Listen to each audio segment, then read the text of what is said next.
Alright, hey guys, and welcome back to another video, and today I will be discussing the best heroes for every map in Galactic Assault. Now, with the release of the Celebration Edition, there are a lot of new players to the game, so I'm going to be doing a series of videos that are sort of aimed more towards the newer and less experienced players, or those players that have returned to the game and haven't really kept up with all of the hero changes, the nerfs and buffs and things that we've had over the last 2 years. So anyone that is coming back to the game, this is probably a good video for you, as well as the upcoming videos that I'll be doing as well, and on top of that, any new players that are joining the game now. Now, this one is purely for the light side heroes, and I do plan on making a counterpart for the dark side as well, so be sure to turn on all notifications, and if you're not already subscribed, make sure to do so that you don't miss that video as well. Now, with that out of the way, quick disclaimer, keep in mind this video is all my opinion and the characters that suit my playstyle best for each map, so yes, yours may be a little different. If it is different, or if this video helped you out in choosing future heroes on these maps, be sure to let me know down in the comments section. So without further ado, let's get into which heroes are best for every map. In saying this, I do want to say quickly though, I feel as though Anakin is so versatile and powerful that he could slot into just about any map and be an absolute beast, so he probably won't show up in my list all that much. However, if you do want to know the most specific maps for Anakin, I think his playstyle is most effective on maps like Yavin, Naboo, or Endor, but like I said before, he can pretty much go on any map and be a nuisance, so if you're looking for a Anakin map, pretty much just pick him whenever, as long as you play him smart. Now, getting into the map specific heroes. Naboo, I think the best heroes for this map are going to be Yoda and Obi-Wan. Naboo is a defending map for the light side, so a defensive playstyle is much more suited. High health regen pool for Obi-Wan is great for long round duration. Yoda is very small and easy to hide, and his health buff supports the team in holding objectives. If you're looking to win the round, this is going to be great, and if you're looking to go on long kill streaks, it is also amazing because Yoda can not only buff his teammates, but himself as well. So any new players that didn't already know that, yes, you do get yourself and your teammates a little bit of extra health, so if you are struggling, that is definitely going to help out. I think Obi-Wan is great on the staircases with his defensive rush, as well as long blocking stamina for holding down those objectives. If you are in the second phase where they're trying to rush up into the throne room, Obi-Wan can be an absolute menace because his defensive rush is a one-hit kill to any infantry except for heavies if you have the right star cards attached, and I will look to do some simple guides for you guys on all of the heroes as well, so you can look forward to those on top of that. Going on to Starkiller base though, I think Han Solo is by far one of the best heroes for this map. He's definitely my favorite to play. His blaster has great range for the first phase, so it doesn't really matter where you're shooting from. Even if you're shooting at the snipers that like to sit up at the top of the map, you're still gonna have a good time trying to hit them. The detonite charge is fantastic in all phases, especially the second phase, because it just does absolutely so much damage. And if you attach the star card that does extra damage when it's detonated in midair, that is going to make throwing it up that staircase in the second phase an absolute nightmare for the other team, because you can rack up 5-6 kills at a time with that if you're throwing it up there at the right time as a full squad comes out of the doorway. On top of this, like I said before, he's very versatile and enough to shoot from afar, as well as if you get in close range, you've got the shoulder charge as well as the detonite charge, which will be lethal at close ranges. So I think Han's the best overall hero for Starkiller base in my opinion. Moving on to Kamino, I think the best hero, and bear with me with this one because I know it may seem strange, is actually Lando. His sharp shot reigns supreme in the final hallways. Obviously, when you're pushing the last objective, it is a bit harder if you're a lightsaber hero to get in there, so going with a blaster hero makes the most sense. The smoke gives you good cover if you are looking to push through areas that are covered with troopers, and you can sit behind your troops and pick off enemies with the sharp shot, making you absolutely lethal from range. People don't realize how far you can actually land the sharp shot from with Lando, and if you do sit behind your teammates, you can pretty much just pick off anyone you want with that ability, and your teammates are going to absorb most of the blaster fire that's coming towards you. On top of this, the stun usually gives you a good chance of escaping any surprise enemies that may pop up behind you or close to you that you didn't hear coming, and it's definitely a good way to take out heroes as well. So I think Kamino is definitely best suited for Lando. Moving on to Takodana though, I think Luke Skywalker is by far the best hero for this. His force push gives you easy squad wipes in the first phase going over the hill. If you kind of almost camp their spawn point and run and jump over the hill and use the force push, you're going to rack up really easy kills there. There's lots of cover to help you close the gaps between you and your enemies for those more sort of open areas or larger areas of each phase. Like the second phase is quite big and open, but there's still a lot of cover for you to get behind if you get into trouble, as well as to surprise your enemies when you're pushing. On top of this, Luke is one of the fastest heroes in the game, which allows him to get around this map really, really easily, even like I said in those bigger phases phases as well, and holding down final objective doors in the last phase with his force abilities makes him an absolute pain to deal with for the enemy team, because as soon as they open up that doorway, any infantry that isn't a heavy and runs through, if you've got a force push lined up, they're going to be dead immediately, as well as being able to rush out there, use your repulse ability, and follow it up with his dash. So there's a lot of versatility to Luke in this sort of phase. The last phase I think is really where he's great, but outside he does an amazing job as well. I personally have had 44 kills in the first phase with Luke before the round actually ended. So if that's any indication of how effective he can be, I think that's a good one to go by. Moving into Jakku, and I've had it split between Han and Lando for this one. I really can't decide who I like using the most, but they're both great at defending due to the sharp shot and the detonite charge. The second phase especially, these two abilities come into play and they are amazing. Sharp shot, you can line up 4 or 5 enemies at a time in the second and as well as the third phase when they're trying to push up the hill. It can be lethal, and the detonite charge just clears groups of enemies because of how big the explosion radius is and how much damage it can do as well. They both have really great range with their standard blasters when you're defending the third phase, which again, like I mentioned before, is up on the hill. Lando's sharp shot is probably the best ability in the game for doing this, especially if you are up on the piping towards the right objective, or if you're even on top of the hill at the left objective as you're coming down. So this is probably the prime spot to use the sharp shot ability, and Han's standard DL44 blaster has the range that can cope with that as well. But keep in mind, it does take a little bit of practice to get used to aiming it. So for those of you new players, make sure you get a lot of practice in. Moving forwards to Yavin 4 though, Anakin is one that I would have for this, and on top of that, I would also pick Yoda. Anakin's heroic might can be great first and last phase. The pull range covers so much ground in the middle 2 phases, and he's just generally super powerful. So I think he's great on this map. Yoda is tiny in size, which makes him really hard to see, especially in the bushes through the second phase. When you're hard to see, you're hard to shoot. So it just makes sense that Yoda is really effective on this map. He's quick and agile, which is complemented by a lot of cover from the trees and the bushes, like I said before, and his presence is great for helping teams defend the objectives. Like I mentioned earlier, when Yoda was a selection as well, you definitely give your teammates that extra helping hand. Moving on to the Death Star though, my pick for this map is Rey. Her insight is perfect for finding enemies, especially because the map isn't very wide, so you can see them through the walls and you're always going to know where they're coming from. Her dash strike through the corridors is absolutely OP with the bonus damage star card, one hitting any trooper that isn't a heavy or a buffed officer, so this can be extremely useful because they can't really roll out of the way unless they have the perfect timing. So you're going to clean up enemies through those hallways with the dash strike ability. Again, same with the narrow corridors. Mind trick is very hard to avoid as well, which is going to throw off not only the enemy's aim, but it's also going to throw off their controls too. And trying to jump to avoid mind trick when you do actually get hit by it is much harder because a lot of the time there are low ceilings throughout the map. So if you are mind tricking an enemy villain, they are going to have a lot of trouble getting away from you. And I found this really effective with Rey on the Death Star. Getting onto Endor, like I said, any saber hero is really good, but my go-to is always Yoda or Luke. Yoda is small and harder to hit, like Yavin as well. There are different levels to the terrain, giving him a better chance of sneaking up on enemies, and his outfit blends with the environment better than some of the other heroes. Health regen is great again for the long round duration, because those of you that play a lot of the game know that Endor on Galactic Assault can go on for ages and ages, and that is just going to be a huge advantage, being able to replenish your health. Luke's speed gives him the big advantage here, and getting in and out of cover and closing the gap extremely quickly makes him get kills without taking too much damage at all. The rush can be helpful for both offense and defense. If you are pushing enemies or trying to escape danger, it can come in handy for both situations. On top of this, his force abilities are good in all phases, especially the first and the last phase, when it's very hard to avoid that force push. Getting into the best heroes for Hoth, and these ones you guys might not expect. Finn and Lando, both blaster heroes, which in my opinion is going to be the way to go for this map. Finn has the best long range weapon in the game if you can land your shots. Again, another one that takes a little bit of practice like Han. You're going to have to get used to it, but it is great in the first phase where you are outdoors. Just be very careful not to get pushed on by an enemy lightsaber hero, because if you do, you're going to be in a lot of trouble. Lando's X8 Night Sniper does really well inside the trenches. You can pretty much just take out enemies left, right, and center because the fire rate is so fast, and the refresh time when you do have to reload isn't very long at all. Both Finn's Deadeye and Sharpshot abilities dominate once you're inside the hangar on the second phase, and Finn's big deal helps to not only defend objectives, but also buffs himself and his teammates, and then when you are in the narrow corridors, Undercover Team helps you to outline enemies that you may be able to hear but cannot see. So again, Finn and Lando using the Sharpshot and also the Deadeye ability in that second phase is key to getting good kill streaks with these two heroes on this map. Up next is Kashyyyk, and we are going to talk again about Yoda. Yoda absolutely destroys on Kashyyyk. I don't care what anyone says. My best kill streak is with Yoda, and it is 72 kills on this map. He's very easy to hide due to all the tall bushes, much like the other forest maps we've been talking about. His movement speed makes him extremely hard to catch, so you can spend a little bit of extra time in the out of bounds area and still escape if you need to. He's usually able to get multiple kills before enemies even know where you're attacking from because of the amount of cover, and again, like I said on Endor, his presence ability that gives him extra health will keep you alive for the longer round duration. Moving towards Tattooine, this is going to be Luke or Anakin. Again, I don't play Anakin a lot, but he definitely dominates on this map. Getting inside objectives with Heroic Might or even Retribution is a massive opportunity for multiple kills. Jumping over the buildings gives you a huge advantage as a lightsaber hero over a blaster hero, so it makes sense to pick one of these, and one-shotting troopers when they pull a corner makes it extremely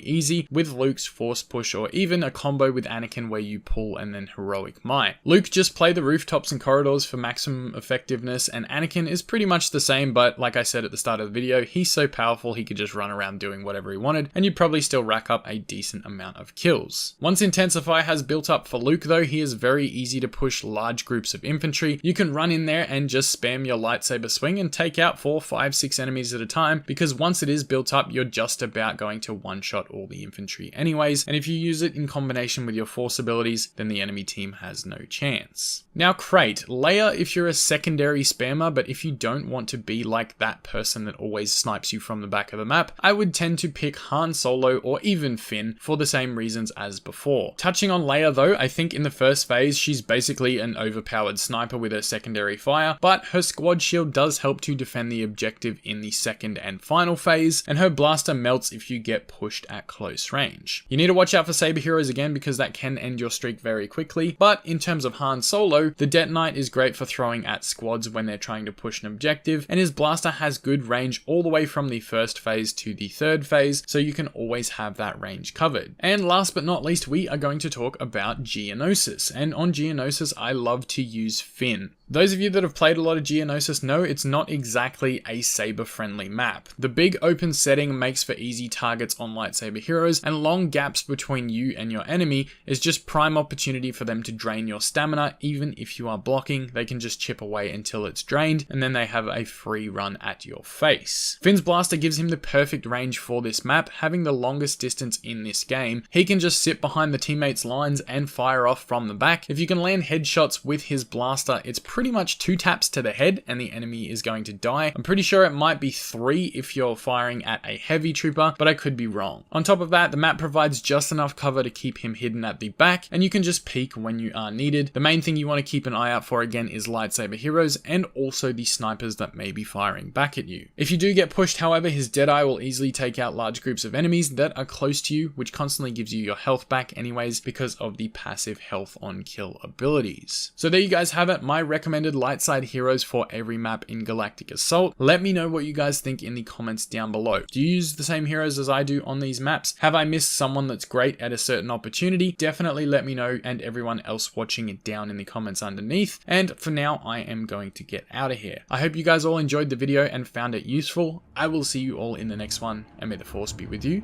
always.